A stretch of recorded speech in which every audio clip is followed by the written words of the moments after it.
Good morning, good afternoon, and good evening to everyone tuning in into Automotive Inspire, our new series where we interview innovative, inspiring people making a difference in the world of mobility and who have great stories to tell.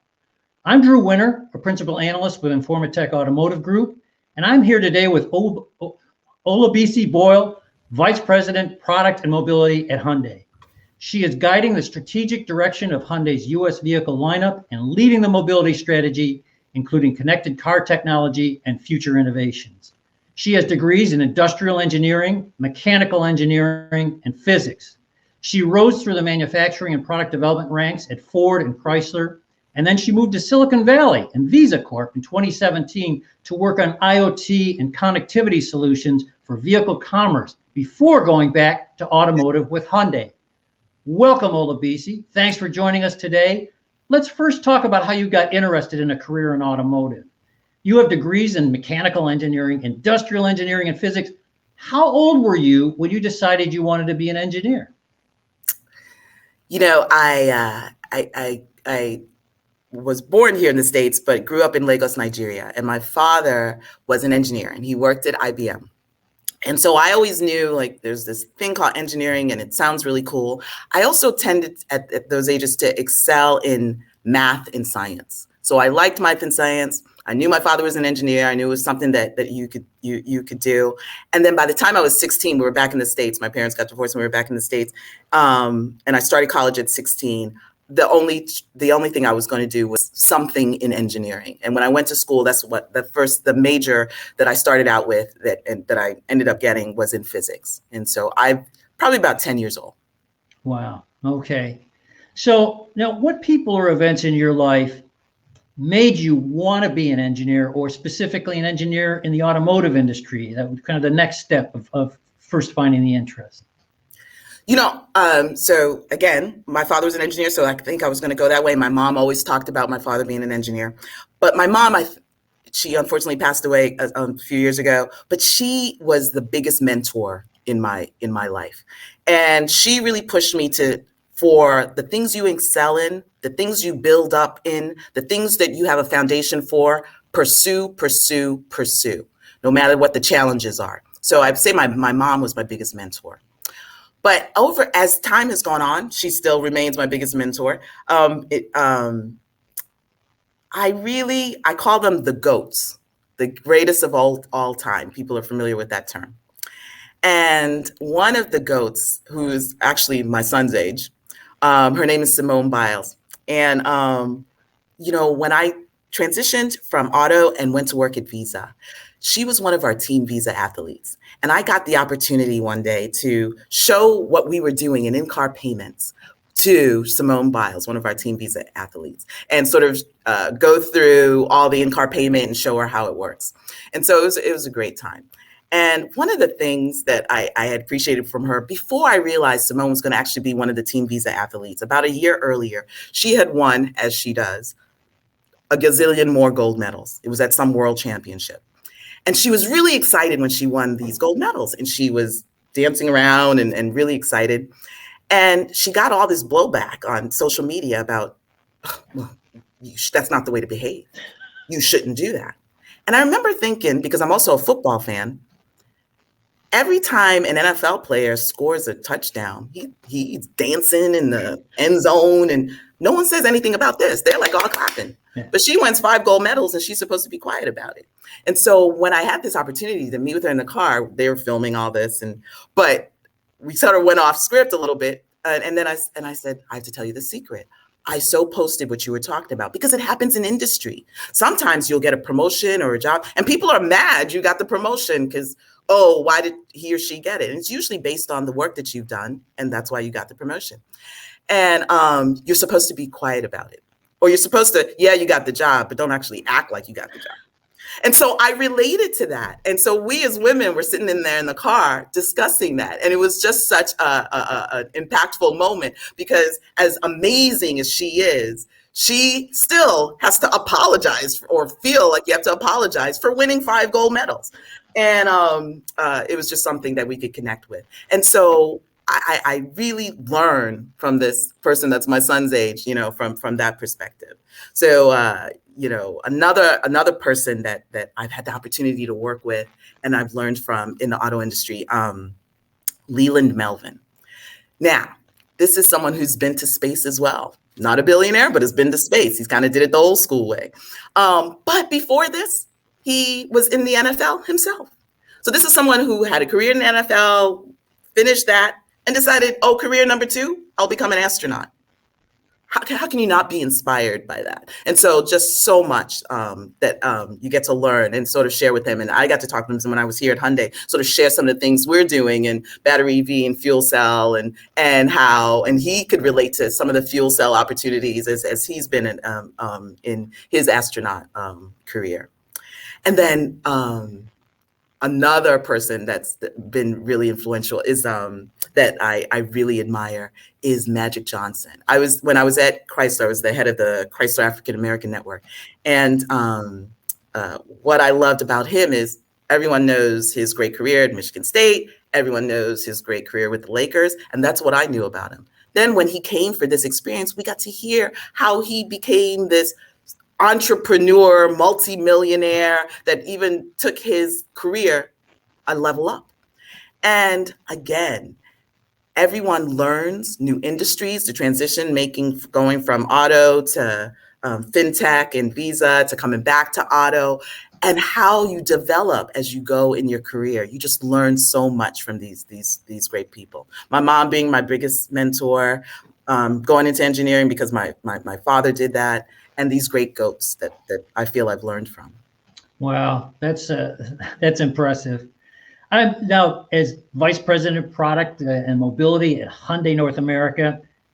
You've got a lot of goals. You've got a lot of big plans. What can you tell us about what your goals are for the next 5 years for Hyundai? I'll start out about I love this job. But part of the reason is because I just feel we're at such an inflection point in the auto industry right now. So one of the goals would be how to lead for Hyundai Motor North America, to lead us forward so that we are significant leaders in smart mobility, electrification, and going forward over the next 5 years in both battery EV and fuel cell EV, because the goal ultimately is to get to a planet-friendly future. And how can we use those enabling technologies to get us there? On battery EV, what is wonderful about our company is we have a new dedicated EV platform that gets 10 to 80% in 18 minutes. It gets 300 AER. So we got battery EV coming. We've come correct with the technology. But then also on the fuel cell EV side, we have a Nexo SUV that's fuel cell, and we have an Exient heavy duty truck. So now we can hit going EV from both fuel cell and battery EV. And these are not discussions that are in the future. These are vehicles that are on the road. So that's on battery EV. So that's one, pushing that forward and leading North America to be influential and leaders in electrification, both battery EV and fuel cell. A second piece is, while we do come correct with the technology, both in BEV and fuel cell EV, how do we make it so that people want to adopt EVs, right? And to me, while I believe a lot of players have come correct with the technology, ourselves included, we also want to further, how do we increase EV adoption? So we have actually taken, in North America, we're taking steps that will, go further over the next 5 years, where infrastructure, because let's talk about infrastructure for a while in battery EV and fuel cell EV. Battery EV, it's further on its journey than fuel cell EV. But here's the thing: a lot of times, the players that could afford battery EVs are the ones that can afford 2 or 3 Model S's and can have 3 or 4 home chargers in their house. I lived in Old Palo Alto before I moved down to Southern California, and I had neighbors that could have 3 or 4 Model S's and had 3 or 4 home chargers. But that doesn't democratize EV. So part of what we want to do going forward, how do we democratize EV? How do we work with partners and the government so that infrastructure is ubiquitous? How do we bring unlimited charging to partner with our vehicles so that you'll have a place to charge when you're out away from your home if you don't, when you're away from your home charger. How do we work with governments to say, by even working with the legislature, writing op-eds, talking to people to say, this is what we need to do to increase infrastructure so we increase EV adoption? Then what can we personally do, both in battery EV and fuel cell EV, to help infrastructure? How can we work with our dealers so that they become sites for infrastructure, so new places to charge your vehicles? How can we actually have in our great facility here sites where you can charge your fuel cell EV and your battery EV? How can we set up a system that makes it easy, as we're trying to democratize EV, to have a system that we want to call the Hyundai Ionic Energy Ecosystem that we're starting to work towards, that brings in a couple of elements. You have your new great battery EV. You have solar panels on your house that bring energy to your house. You have a home charger. We make it easy for you to have that home charger installed. And you have a battery EV generator. And so you have this whole ecosystem when you want to join the eco-friendly life, that we make it easy for you when you go get your EV. How do you get all of these modules so that you are not afraid that this is something I'm going to be out and I won't know how to charge my car. I won't have anywhere to charge my car and I'll be in. How do we do that? So we're putting efforts into bringing an ionic energy ecosystem into play. We want to put efforts into working with partners and government to increase infrastructure and make it more ubiquitous. And we want to put our money where our mouth is in the places where we can work with our dealers and work with our sites, bring infrastructure to those. Because most people will probably take EV, but they need to know that I don't want a car that's going to add stress to my life. I want a car that's going to ease my life. So we want to, part of the goals is not only come correct with the technology, but come correct with the experience and help people make this EV transition. Yeah, that's a great point, because we test a lot of electric vehicles, and that's probably the biggest issue we have, being in like the Detroit and Michigan area. There's not much of an infrastructure, and it can be tough to find charging points and all that stuff. So that is just as important as coming correct with the technology. Yeah, absolutely. So now that's a huge piece, but also now you were about 5 years ago, you left the auto industry and got involved with IoT, connected commerce at Visa. And, that certainly shows you're good at finding trends, I think, or you've got a great crystal ball. But did you see the connected car revolution coming before the, auto industry did? And and that's obviously on your plate. That's a huge deal now. So what's going on there? Well, again, I love the auto industry, right? And so there's a lot of, from a mechanical and hardware standpoint, clearly a lot of opportunity in the auto industry. But also, I also saw it's sort of making the transition to Northern California and Silicon Valley in tech, is there's also the great opportunity for tech, right? Yeah. As more and more our vehicles become connected, and as more we want to make these vehicles productive in people's lives, we now have the opportunity, when you combine automotive and technology, to really have an opportunity to actually help society, to help propel it in the way we're going to use transportation in the future. And that opportunity at Visa allowed an opportunity to bring those two together, right? Because from in-car payments, you have AI sort of determining recommendations and things for you. You have biometrics, so that we make sure that it's only you and your credit card being used and no one else is using it and it's matched.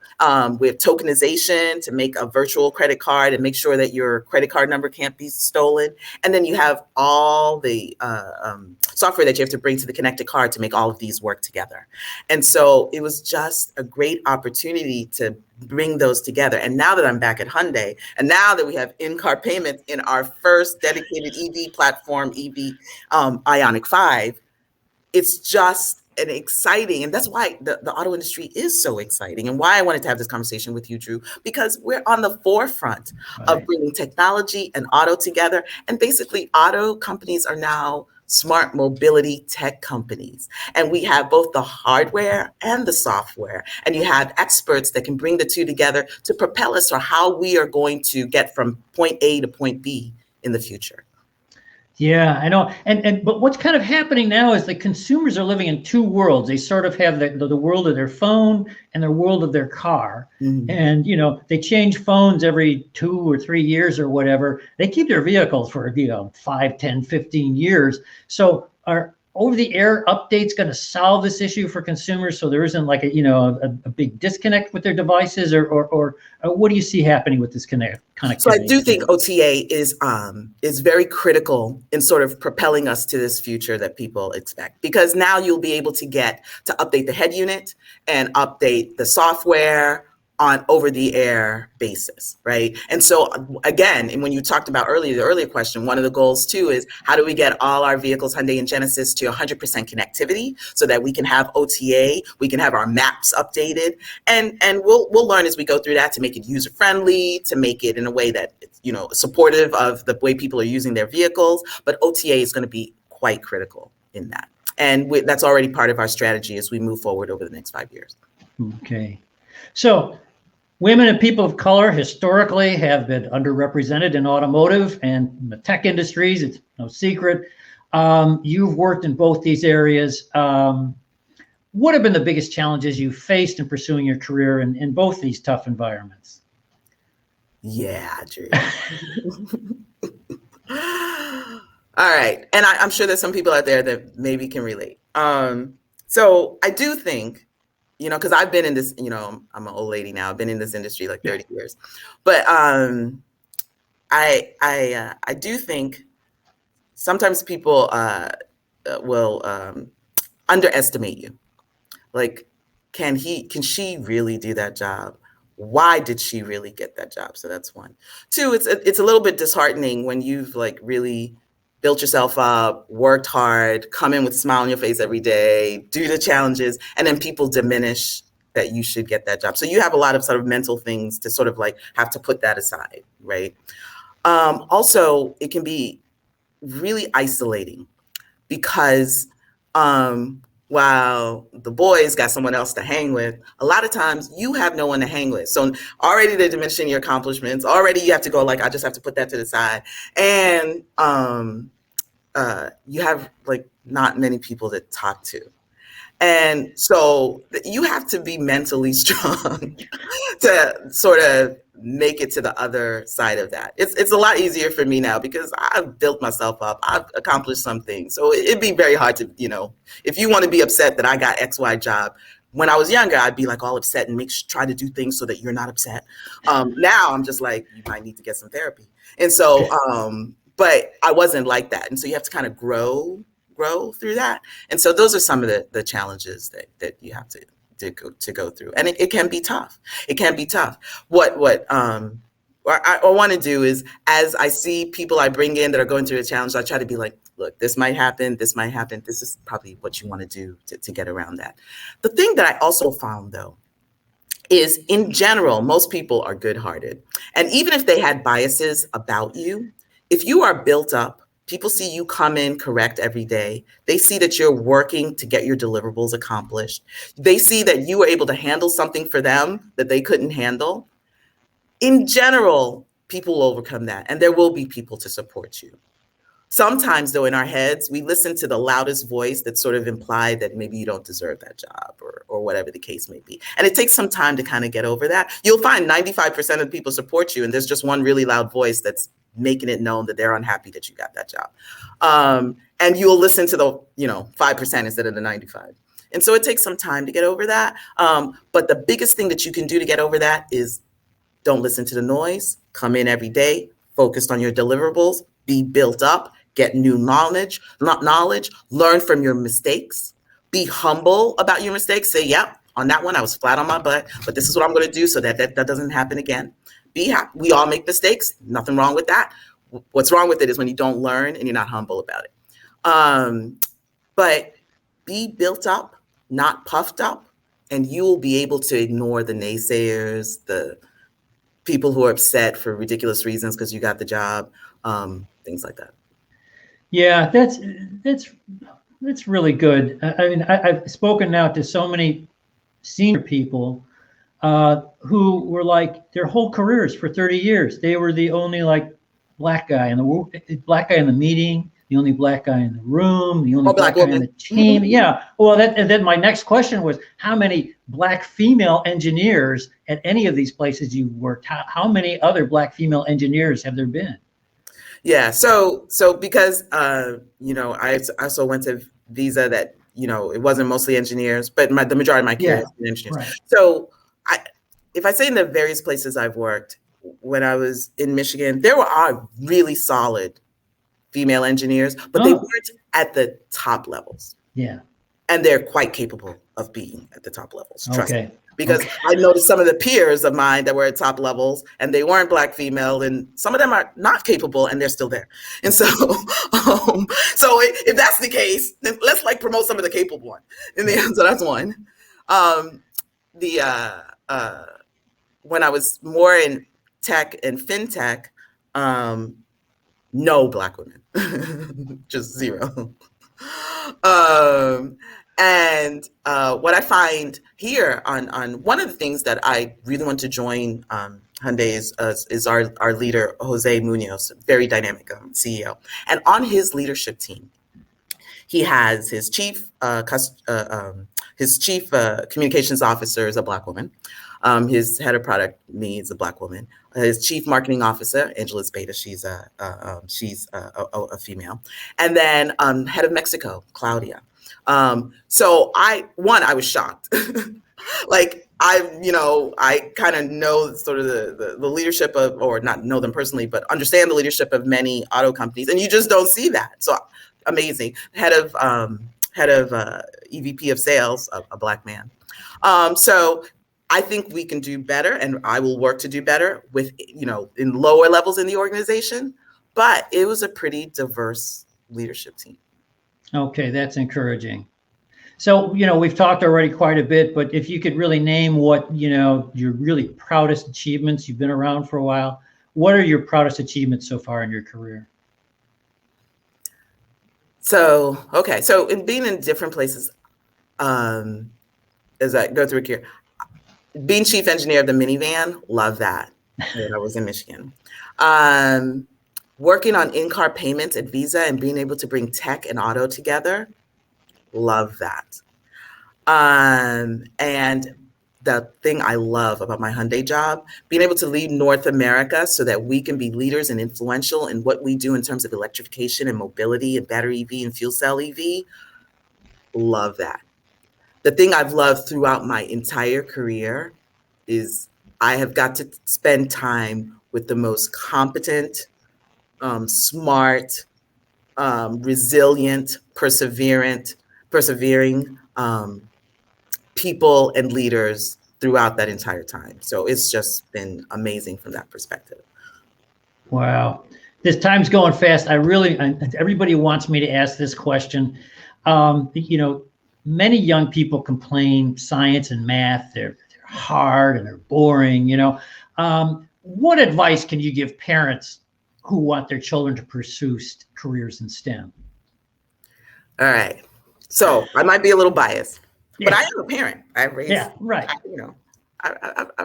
I've raised a child. And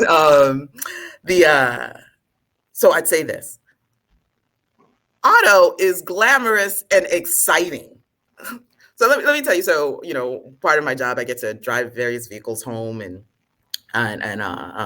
last night I drove our new sport adventure vehicle, our Santa Cruz, and so I'm on the highway relatively. Well, I don't know, it's around 6:30ish or so. I'm going home, and I'm driving. I'm in the right lane, and this younger person, probably my son's age, is driving up next to me, and I'm like, what are they doing?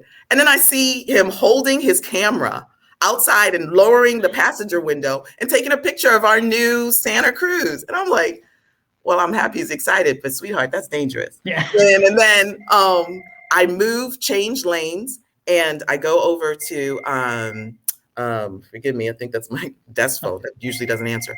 Doesn't ring. I go over to the right lane, and then he comes over, and now at the driver's side window, he's taking a picture. People do not inherently do things like that unless they have an intrinsic love for vehicles. And so working in the auto industry is just exciting. It's form and function. It's 500 horsepower, but elegantly designed. So that's one. Second thing is it's technical from both a hardware standpoint and a software standpoint. You have to know your chops to be able to develop vehicles that are going to be electric, autonomous, urban air mobility, from both a software side, a business model side, and from a hardware side. The third piece is we are in an inflection point in the auto industry such that we're going to have electric vehicles, autonomous vehicles, urban air mobility, and then think about several years in the future where you land at LAX, the Los Angeles airport, and you want to go to Laguna Beach because it's an hour and a half away in traffic or whatever. And now you take an urban air mobility vehicle that drops you at John Wayne Airport, which is close to Laguna Beach, and you go from that to a ride-sharing EV or autonomous vehicle. And that takes you driverless into downtown Laguna Beach. And to go for the rest of your journey, you jump on an e-scooter or an e-bike. And there is some mobility service that allows you to get from LAX to downtown Laguna to where you're going, all managed throughout some app. So you have the service, you have the hardware devices, you have something managing all three, and maybe you own one of those devices, or maybe you just subscribe to one of those devices. All of that's managing. You have influence of the way we are going to get from A to B in the future. And it takes hardware design, it takes software design, it takes knowing business models. It's amazing. Yeah, you sold me. Good, Drew. Get into the auto industry. Yeah, I think I'm going to. So when is all this stuff going to happen? So it's all a journey, right? So we have Yeah. EVs, our first dedicated EV. We talked about that. You have autonomous vehicles. You have to test it. People have to feel. Again, you don't just come correct with the technology. You have to also come correct with the mindset, so people actually feel comfortable about having autonomous vehicles on the road. And so that's from moving from level 1 to level 5. Sometimes I think people get so excited about the technology, they don't think about what else you have to bring with it. Yeah. The experience, does it work in people's lives? Are they comfortable with this technology? Yeah. All of that needs to be critical. That's why it matters who the leaders are managing this technology. And then I would say further for urban air mobility, maybe 10 years out, that type of thing. But right now we have EVs. I would say a little more years out for the infrastructure to catch up, and then for the infrastructure to catch up for fuel cell. But over the next 5, 10, 15 years, it's going to be a different place. Oh, that sounds great. Well, look, I wish we could talk more. We're out of time, but thanks so much for joining us today, Olabisi. And thank you everyone for tuning in. And don't miss our upcoming events. The next Automotive Inspire is Thursday, August 12th with Erne Gilling, Executive Group Manager, Technical Strategy and Planning Office, Toyota Motor Research and Development. And if you're in Europe, put September 13th in your diary for Auto Tech Week Europe, our virtual conference with Europe-focused content, and put November 15th on your calendar because that's our mega event coming up with the former TU Automotive Detroit Conference, combined with the Ward's Auto Interiors and UX conferences, and the winning teams representing the Ward's 10 Best Interiors and 10 Best UX Awards are all going to be there. So everybody, you should be there too. Thanks again, Olabisi. Thanks again, everybody, for being here. We'll see you all next month. Thanks a lot.